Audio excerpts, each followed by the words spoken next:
The U.S. Congress moved on Thursday to impose sanctions against any country offering asylum to security leaker Edward Snowden. He remains in a Moscow airport while Russia considers a request for him to stay permanently. The measure was introduced by Republican Senator Lindsey Graham. It calls on the State Department to coordinate with lawmakers on setting penalties against nations that help Snowden avoid extradition to the U.S. American authorities want to prosecute him for revealing details of the government's massive surveillance system. Snowden's requests for asylum have focused a spotlight on the asylum process globally and here in the U.S. CCTV's Nathan King joins us now with a rundown on how these asylum statutes apply to Snowden and others seeking the same status. Nathan. Yeah, Elaine, when it comes to the right of asylum, there are some pretty well-established rules of the road. While the practice goes back centuries, modern asylum criteria here in the United States are based on several different measures. These include race, religion, nationality, membership in a social group, and political opinion.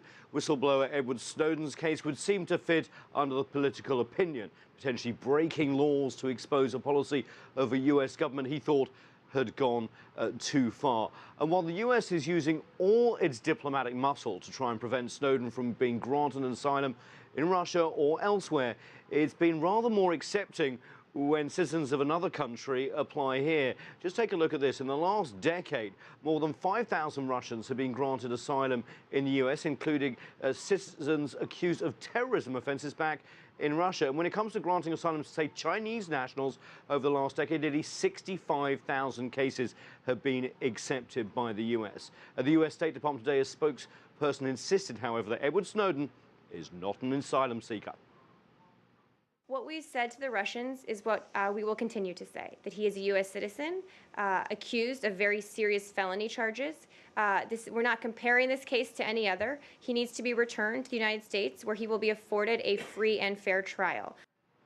Yeah, there's a lot of interpretation when it comes to asylum applications, and discretion too, Elaine, on part of the host governments. Essentially, asylum is in the eye of the beholder. Well, Nathan, this asylum bill in the Senate that would punish countries granting asylum or would offer Snowden sanctuary, just what kind of punishments are we talking about here? We're largely talking about economic sanctions, though the list hasn't been drawn up. Lindsey Graham, as you said at the top there, the powerful senator, is asking the State Department to come up with some rules and some potential punishments. But remember, the US has already started this. Remember when he was offered asylum in South America? Ecuador, for example, was one of the candidates.